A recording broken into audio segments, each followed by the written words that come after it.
नमस्कार, मेरा नाम है मनीषा सिंह और आप सबका स्वागत है हमारे यूट्यूब चैनल हमारा प्रशासन पर। आज हम बात करेंगे मनोबल के बारे में, यानी मॉरल के बारे में।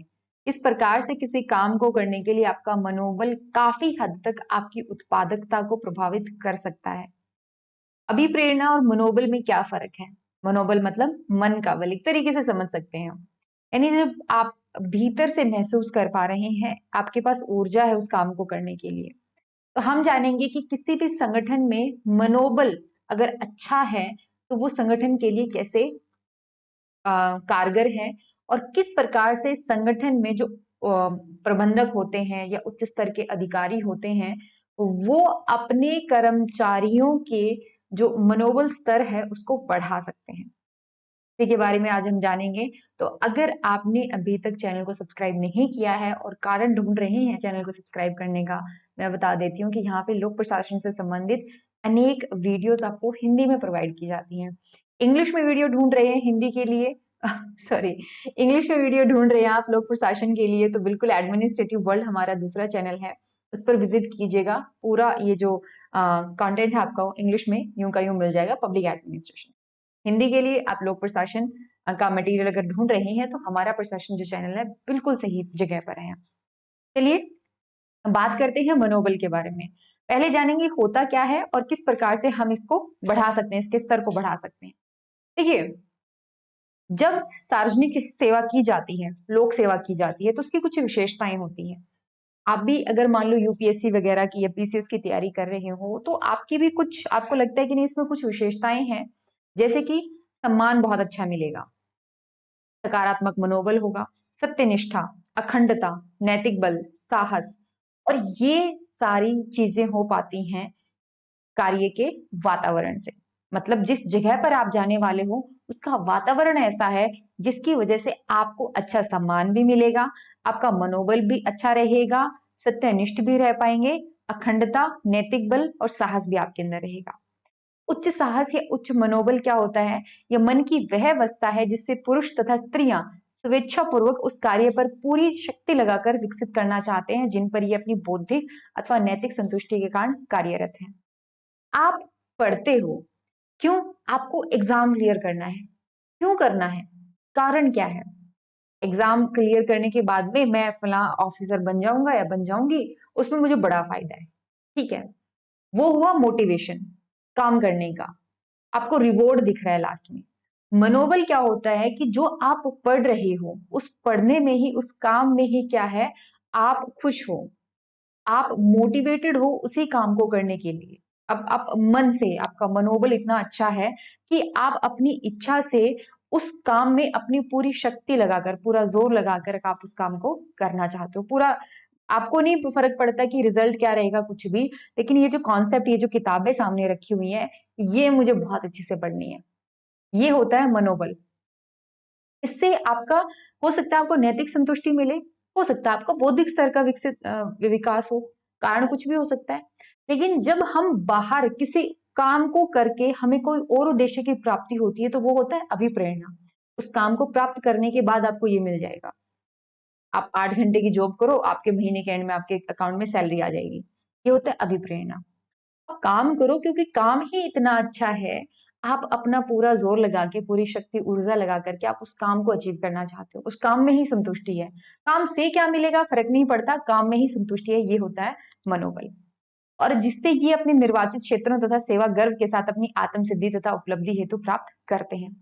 जैसे फौज में कोई मान लीजिए ऑफिसर है या कोई सैनिक है, काम कर रहा है, क्यों कर रहा है?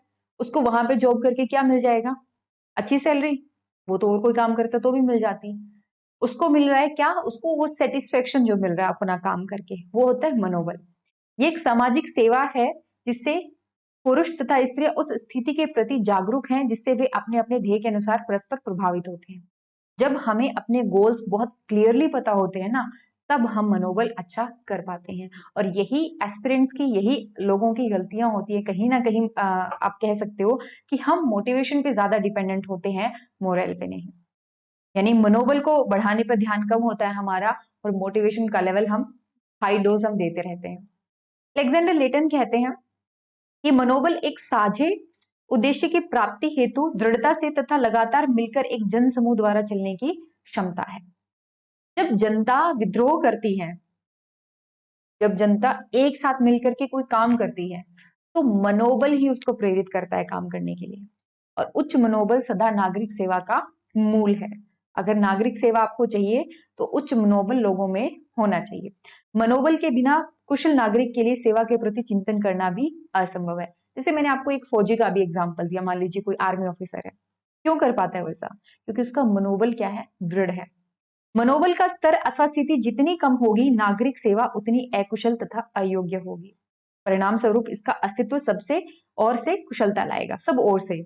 अगर मनोबल अच्छा है तो हर प्रकार से आप क्या करोगे? कुशल हो जाओगे। आप पढ़ने में दिल लगाते हो, पढ़ने में आपका बड़ा मन लगता है, पढ़ने में मन लगता है तो धीरे धीरे आप अपने काम में कुशल होते जाओगे। और आपका ध्यान सिर्फ सिर्फ एग्जाम की तरफ है तो क्या होगा? आपका ध्यान हजार जगह बट जाएगा, जिसकी वजह से जो होता है ना पारंगत होना किसी काम में, वो आपके पास नहीं आएगी।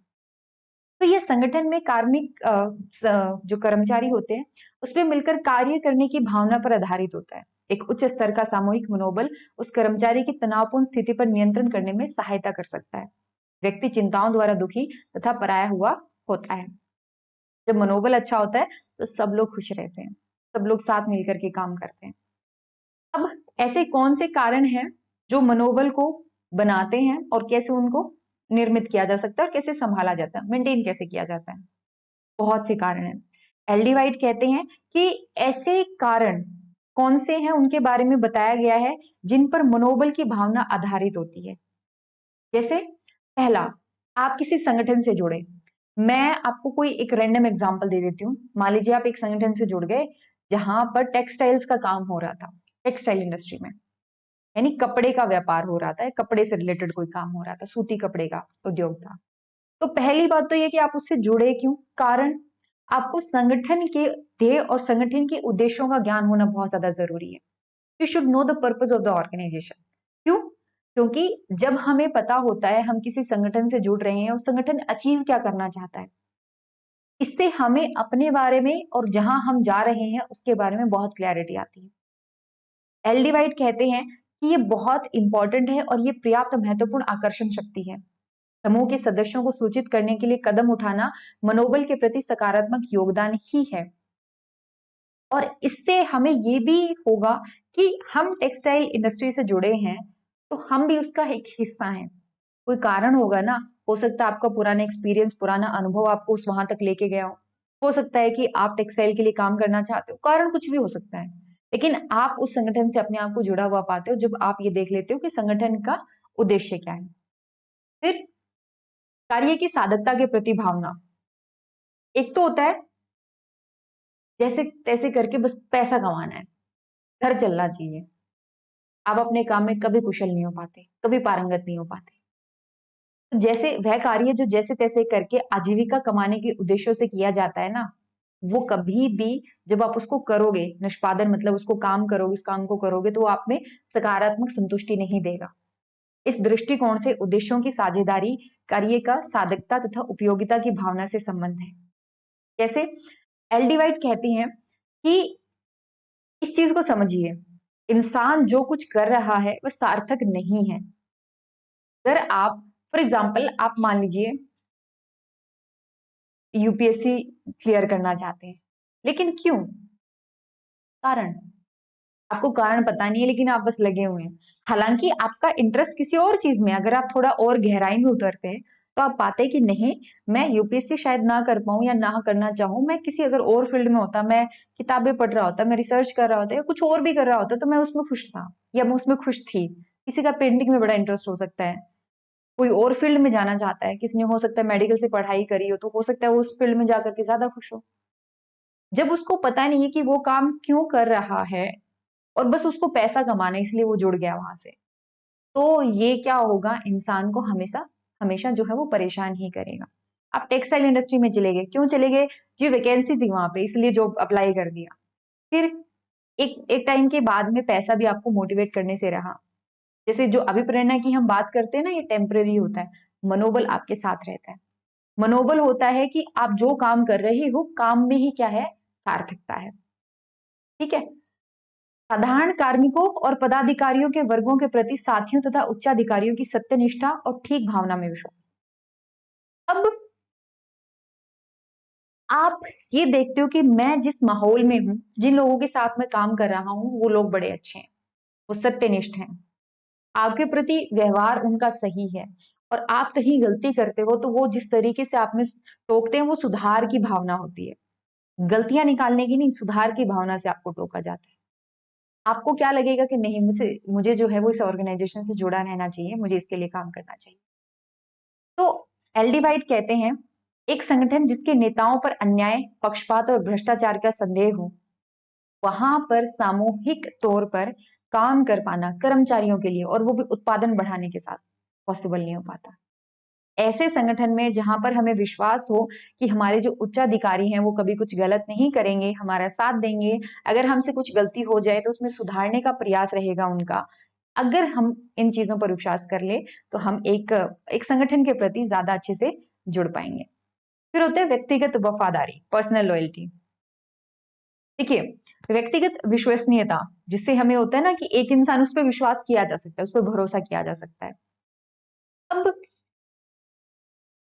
समझिए इस बात को, आप किसी अधिकारी के लिए वफादार नहीं हैं। जब हम पर्सनल लॉयल्टी की बात करते हैं, व्यक्तिगत वफादारी की बात करते हैं, तो हमारे मन में आता है कि किसी के ना, वो कहते हैं ना, जूते चाटने वाली बात होगी, तलवे चाटने वाली बात होगी। नहीं, वो वाली बात नहीं है। उस टाइम पे आप किसी व्यक्ति का अधिकार जो है वो एक्सेप्ट कर रहे हो। नहीं, यहाँ पर वफादार किसके लिए हो? आप अपने काम के लिए वफादार। आप किसी व्यक्ति विशेष के लिए वफादार नहीं हो, आप अपने काम के प्रति वफादार हो।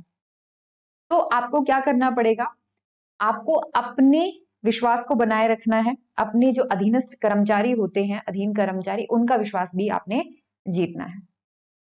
तो अधिकारी को अपने कर्मचारियों से ऐसा व्यवहार करना चाहिए कि वे स्वयं उसके प्रति विश्वास उत्पन्न कर ले और उसे अपना स्वाभाविक नेता मान ले। देखिए, ये सारी चीजें ना आपस में जुड़ी हुई होती हैं। एक अच्छा लीडर वो होता है जो अपने कर्मचारियों में मोटिवेशन के साथ साथ उनका मनोबल भी मजबूत मजबूत कर पाए। एक लीडर वो होता है जो अच्छे फैसले ले पाए, निर्णय सही ले पाए। एक अच्छा लीडर वो होता है जिसकी संचार प्रक्रिया पर पूरी पकड़ होती है। तो ये सारी चीजें अलग अलग नहीं हो रही, एक ही संगठन में एक ही साथ हो रही हैं। ठीक है। अब फिर आता है उत्साहवर्धक नेतृत्व। आप क्या करते हो? उत्साहित महसूस करते हो। आप अपने अ, जैसे एक जो नेतृत्व अच्छा होता है, अगर एक लीडर अच्छा होगा, तो वो अपने कर्मचारियों में मनोबल बढ़ाने के लिए अनेक तरीके अपनाएगा। एक महान नेता अपने व्यक्तित्व तथा प्रभाव से अपने साथियों तथा कर्मचारियों पर अपूर्व गुणों से प्रभाव डालेगा। ठीक है। और वो क्या करेगा? अब एक नेता जो है, एक सेनापति की अपेक्षा एक दार्शनिक मित्र और मार्गदर्शक होना चाहिए, ये बताया गया है। रिकॉग्निशन, मनोबल का आधार मान्यता अथवा पहचान होती है। जब इंसान को, अगर आप बिल्कुल रॉ फॉर्म में, बिल्कुल एकदम होते ना, परत दर परत समझते जाओगे इंसान के मन को, तो आपको पता चलेगा कि कहीं ना कहीं इंसान स्वभाव से ही व्यक्तिगत उपलब्धियों की ओर ध्यान खींचने की उत्कृष्ट इच्छा रखता है। सब चाहते हैं कि हम अच्छा काम करें, हमारे अच्छे काम पर सबका ध्यान जाए, है ना, उत्कृष्ट उपलब्धियों को हम जाहिर कर पाए। और जब भी वो कुछ अच्छा करता है तो वो चाहता है कि सबका ध्यान इस पर जाए और सब इसके ऊपर कुछ अच्छी प्रतिक्रिया दें। तो हमें अ, इस चीज पर भी ध्यान देना है। एक कोई भी कर्मचारी अगर कोई बहुत अच्छा काम कर रहा है, अद्वितीय मूल्य के कार्य अगर वो कर रहा है, तो उसको उचित मान्यता देना जरूरी है। और इसीलिए सरकार जो है अलग अलग इनाम, अलग अलग पुरस्कार वितरण करती है, ताकि जिसने भी अच्छा काम किया उसके मनोबल को बढ़ावा मिल सके, को सही से पुरस्कार मिल सके। इन सारी चीजों का यहाँ पे ध्यान रखा जाता है। ठीक है। साथ ही साथ ये ध्यान रखी जाती है, ये बात ध्यान में रखी जाती है कि एक कर्मचारी के कार्य करने की स्थिति भी अच्छी होनी चाहिए। ये नहीं कि बस आप उनका मनोबल बढ़ाते रहो और उनको जो बेसिक कंडीशंस है वही आपने नहीं दी। उसको सैलरी भी दो, उसको सेवा सुरक्षा भी दो, उसको आगे बढ़ने के अवसर भी दो, है ना। तो ये सारी चीजें हैं। और जब आप उनको बेसिक कंडीशंस, अच्छी कंडीशंस प्रोवाइड कराते हो और मनोबल अच्छा होता है, तो वो आपके ऑर्गेनाइजेशन के साथ, संगठन के साथ हमेशा के लिए जुड़ जाते हैं। चलिए आज का लेक्चर तो यहीं पे खत्म करते हैं, लेकिन अगर आप हमसे बात करना चाहते हैं किसी भी रिगार्डिंग, आप हमारे नोट्स परचेज करना चाहते हैं, टेस्ट सीरीज, या फिर आपको लोक प्रशासन से संबंधित ही कोई शंका है, कोई समस्या है, तो आप 9896859767 पे डायल करके अपना फोन बात कर सकते हैं। panditpreupsc@gmail.com ये हमारी ईमेल आईडी है। तो हम ऑफर करते हैं नोट्स कोर्स पूरा यूपीएससी नेट पीसीएस के लिए हिंदी में लोक प्रशासन का नोट्स प्रॉपरली ये, और भारतीय प्रशासन के लिए पूरा पब्लिक एडमिनिस्ट्रेशन के जो नोट्स का सेट है वो आपको पीडीएफ फॉर्मेट में मिल जाएगा।